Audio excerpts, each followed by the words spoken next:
Oh, good.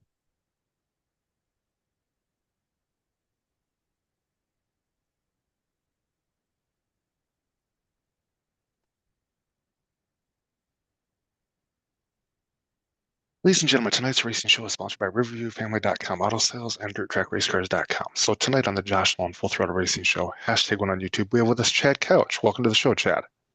Hey, how are you doing? Good. How did your racing career get started, Chad? Uh, I actually started motocross and then went from motocross to micros and then micros to sprint cars and then sprint cars and now pretty well done for the most part. Too busy building engines for people. Okay. Um, when you first got behind the wheel of your race car for the first time, were you the least bit scared at all? Mm, yeah, you have an unnerving feeling, but for the most part, I don't know. When you're young, you just don't think about things, you just do it. So it's all good. Okay. How much success have you had as a race car driver? I would say I was a lot more successful in the micro ranks than I was the sprint car ranks. I think we got outmoneyed there towards the end. I hate to say that and be that person, but back when we were racing micros, it was still carbureted stuff, and you didn't have the best of the best to keep up with everybody. And now even the sportsman class stuff. I mean, you've got to have really good equipment and fresh tires, and you got to be on this shock package, and this guy's got to be tuning your shocks. And but I mean, I know 2012. I think I ended up with 12 or 13 wins that year in a micro, and then I got an ASCS ride the next year, and went and raced ASCS for a couple races. Unfortunately, my first race was an ASCS National Tour show during Speed Week, so that was fun. Okay. When you did win races, how did you celebrate your victories? Uh, I'm not one to really get too excited. I just kind of give them a thumbs up, and because it's everyone works so hard to be out there, so you don't want to be rude to anyone else and showboat and all that. So, kind of like Emmett Smith when they asked him about why doesn't he do like a celebration dance and stuff in the end zone, he's like, "Well, I've been there before. I'll be there again." And uh, you know, it's just another touchdown. Well, it's just another win, and that's kind of how I was raised, was not to showboat. So, How did you come up with your racing number? um, well, the first number was 83, and I was number 83 because my dad raced a stock car at the local pavement track for a guy that was number 83. And so I was like, well, I just want to be like my dad and be 83. Well, I asked him, I said, why were you number 83? He goes, I didn't choose that number. And I was like, oh, okay. Well, I'm going to 22 because Emmett Smith and Jack Audenshield. Um, I really, really liked Emmett Smith, and I was a huge Hod fan growing up. The Wild Child Pennzoil 22 car was badass. Okay. Um, who did you have for sponsors on your racing team? It was honestly mainly me and my dad. We built our own motors. I tuned the car, he tuned the engine. Um, every now and then I would get some people, some local people to come on board. Maxima, they've always been with me. Cutting me deals on oil and whatnot. They provide a really good oil, and as you can tell, I'm wearing one of their shirts. I still use their stuff today in the engines I build for people. So Okay. Um, who is your racing hero? Oh man, that's a tough one. I'd have to say it's either going to be Greg Hodnett or Gary Wright, and those two are both really close. Gary Wright mainly because he's from Hooks, Texas, and won a lot of 360 shows in my area, and then Greg Hodnett just because of how good of a person he was and how good of a race car driver he was and how smart he was. He had a mechanical engineering degree. So he wasn't just one of those guys that just sits behind the wheel and just sends it. He actually had some thought behind what went into his driving style and whatnot. Okay. So, all right. Did you ever get a chance to meet any of them guys? Yeah, I actually Gary Wright pitted next to us at the Devil's Bowl Winter Nationals in 2016, and I went fourth or fifth to first in the heat race, and he walked over and looked at my tires and started talking to me like I knew him for years, and I just was dumbfounded the whole time. Uh, Went to Williams Grove in 2016 and raced a 305 show up there, and Hodnett led everything but the last lap. Dietrich got around him, and I was going to go meet Greg, but he had already loaded up and left. So I didn't get to meet Greg, and then unfortunately he passed away before I got to meet him. I saw him at Knoxville and I was gonna walk up and talk to him, but I didn't. So a little bit of regret there. But definitely Greg Hodnett or Gary Wright for sure. Okay. You have a racing nickname. Showtime. Okay. Yep. Yep. They gave me Showtime back when I was racing at Fort Cobb, Oklahoma at Dutton Speedway in the micros. When I was racing against like Chris Bell and Donnie Ray Crawford and guys like that. So yeah. Okay. Uh, Out of all of your races that you've com competed in and won in, what had to be your most favorite victory? My favorite one is gotta be Cowtown 2012. It was during the Texas Triple Crown, the first time they ever had the Texas Triple Crown.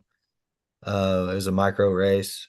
Kyle Jones was there. I mean, Steven Sylvester, Chris Bell, Kevin Ramey. I think we had like 63 or 64 cars signed in for that race, and we ended up getting went 10th to fourth or 10th to third in the heat race. So we were high point guy, and then redrew the one slot and the track rubbered up with about 10 laps in. So um, thankfully, I had a guy named Jeff Young that was with me that has passed away. He was a really good uh, wrench. He knew his way around a race car, and my mom and dad were there too. So it was just us, and we outran some really big names that night, and that was really cool. This is the highest paying micro show in the state of Texas that year. So, All right. Uh, who was all on your crew? oh man, well, any back then it was just me and my dad, really, and then now when I do go race, it's me and my wife and my little boy. So, really, just no one. We just Okay. that's why I don't race so no more as much as I used to. It's hard to find help and people want to get paid, and I get it. Time is Yeah. money. So Yeah. that's What about why did we kind of stepped away from it, and I've been plus I'm so busy with the chassis dyno stuff and building engines that I don't have time for racing anymore, really. um what's the best piece of advice you've gotten as a race car driver?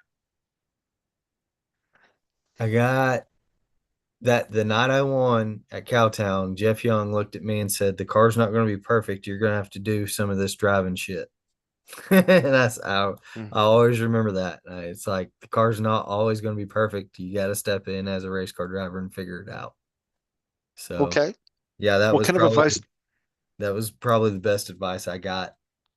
Um, you just got to figure it out. You got to whatever you roll out there with, you figure it out and make it work. Yeah. What kind of advice would you give a new race car driver? Um, I would say learn to work on your stuff. Don't just be someone that sits behind the wheel, brings something to the table. Um, because there's tons of talented kids out there, Yeah. but they need to know how to do the shocks or how to tune the engine or how to do the suspension or just how to put a car together correctly. And I feel like in the past 10 years, maybe even 20, it's more they can go by speed versus come up with speed.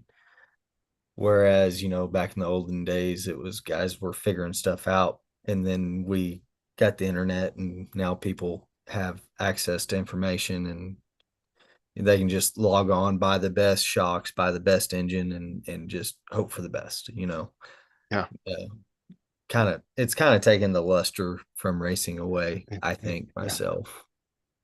Okay. All right. When you were strapped in your race car getting ready to go on a racetrack, what helped to get you psyched up and motivated to go out and do this?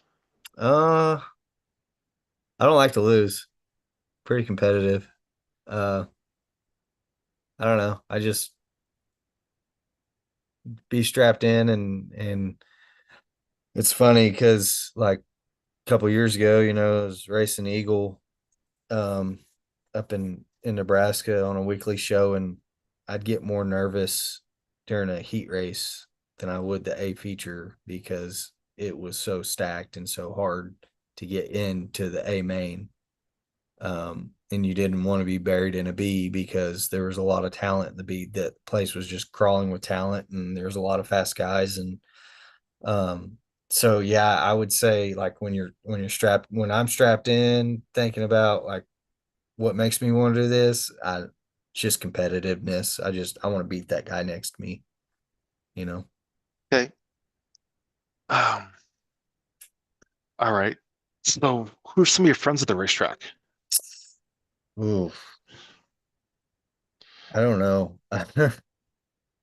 I would say honestly, a lot of my quote unquote friends are more customers, especially now with the dyno stuff. Uh, I don't know. Jason Danley, I work with him every day. So when I go out to Eagle, I go by and see Jason. Um, you know, the kind of the older guys, honestly. The younger kids, they they kind of just seem to stick to their own and not really have anything to do with anyone over 30. So Yeah. I don't know. Yeah. All right. Uh, when you were out there racing, did you like a wet, heavy track, a dry, dusty track, or right in the center? Early on, I liked I liked a really heavy go get it cowboy up racetrack. Now I like it gut slick to a curb or gut slick with a little bit to lean on down on the bottom, something that's really technical. Where you just can't leave the gas pedal mounted to the floor, and you got to be technical with both feet and your hands. That's more of my style. Smooth, preferably smooth, because race cars cost a lot of money. Yeah. I don't like to get upside down anymore. Yeah. Yeah. So Yeah. Okay. Another thing too, Chad. Okay. Do you have any crazy racing stories you'd like to share with us? when I first moved up to Lincoln, Nebraska, I flipped one night and didn't have a car for the next weekend, and a guy named Stu Snyder and Roger Love let me use their backup car and didn't even bolt my seat in it, just jumped in it Uh, buddy of mine that was with me, that was helping me at the time, named Chase Hawsey, went with me. We loaded up. We went to Eagle. We went quick time and hot laps. We went second to first in the heat race, and then went fifth to first in the feature and won the A main in a car that I'd never been in and an engine I'd never been behind. And I mean, it was first night out, just boom, we clicked. So it was that, I would say that's probably one of my wilder stories. I mean, it's like that, or when we won at Cowtown the night before, we actually were upside down, and we put the car back together in the Smiley's parking lot down in Kennedale, Texas, during the afternoon. So either one of those, it kind of goes hand in hand. I don't know, just spur of the moment kind of stuff, that worked out somehow. All right. What are your plans for the 2026 racing season? Um, Actually, right now I've got, I think, 8 engines in process at my own shop. I work at Speedway in the engine department, building engines there. I usually have a minimum of 60 to 70 dynos throughout the racing season, so it doesn't leave me a whole lot of time to go racing. But uh, I had a guy tell me the other day not to get rid of my helmet, my suit, because there's a 305 and a 360 show at Marshalltown, and he's like, "We want you to drive the 305, and my son will drive the 360." And I said, "I'm down for that. That'd be fun." Okay. So Okay. that, and I might do a little sport mod racing for Jeremy Lighting. He's offered me to drive a sport mod a few times. Might do that a handful of times, but really, other than that, probably go ride more dirt bikes. Okay. So So is there anybody, do you have any crazy racing stories at all you'd like to share with us?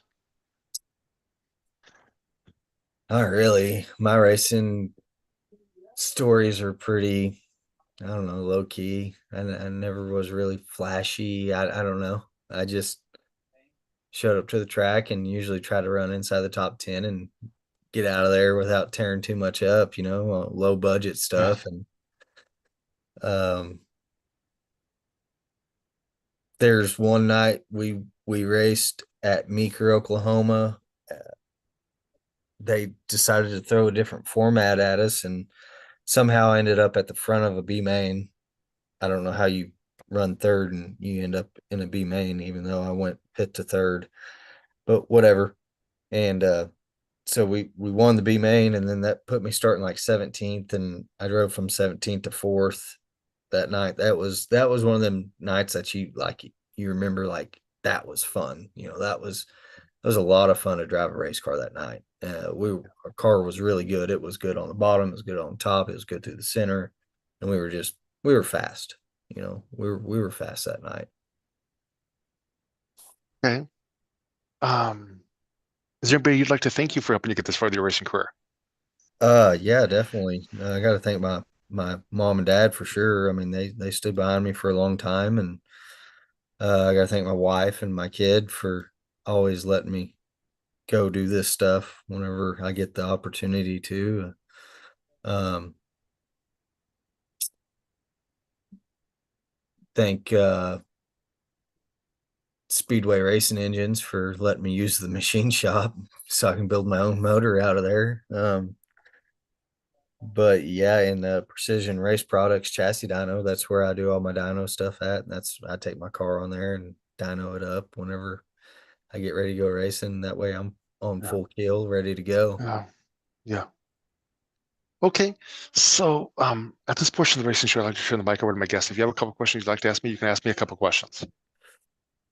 Um, how long you been around the racing scene? Racing fan wise, quite a few years. Um, yeah.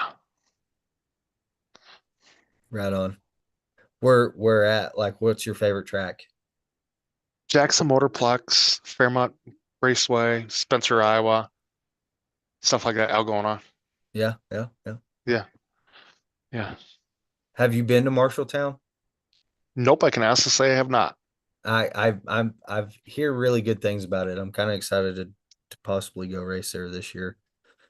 So that'll be interesting. I think that'll be a good show. 360s and 305s there, usually can't go wrong. So Another yeah. track I enjoyed was Knoxville. Knoxville, yeah. Yeah, Knoxville's cool. Knoxville's pretty Yeah, neat. It's yeah, when you pull into that place, you get goosebumps.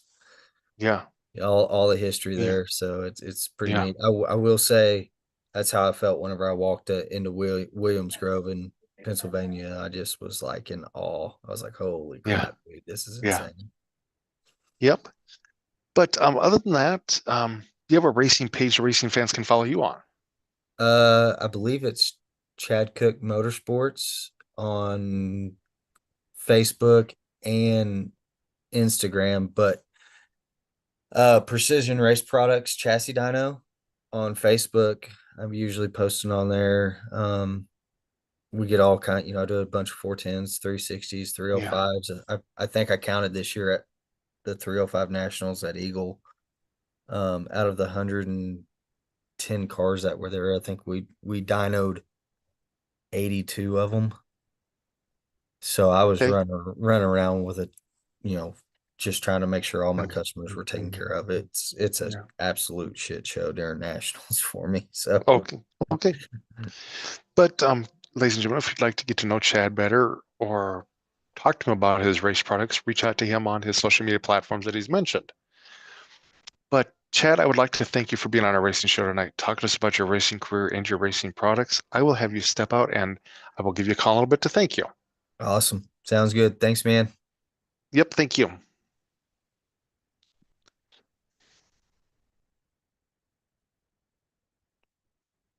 Ladies and gentlemen, that was Chad Cook on our racing show tonight. Talking to us about his racing career. Reach out to him on all of his social media platforms to get to know him better or possibly sponsor him. Um, but if you'd like to sponsor our racing show or be in our racing show, feel free to call us or text us at 712-209-713, or you can email us at jjnolan151@gmail.com. Have a good night, everybody.